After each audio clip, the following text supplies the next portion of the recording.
अथ ध्यानं प्रवक्ष्यामि शृणु सर्वाङ्गसुन्दरं यत्कृतं देवदेवेन ध्यानं हनुमतः प्रियं पञ्चवक्त्रं महाभीमं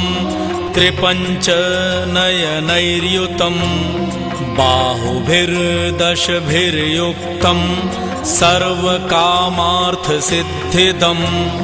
पूर्वं तु वानरं वक्त्रं कोटिसूर्यसमप्रभं दंष्ट्राकरालवदनं भ्रिकुटिकुटिलेक्षणम् अस्यैव दक्षिणं वक्त्रं नारसिंहं महाद्भुतम् अत्युग्रतेजो वपुषं भीषणं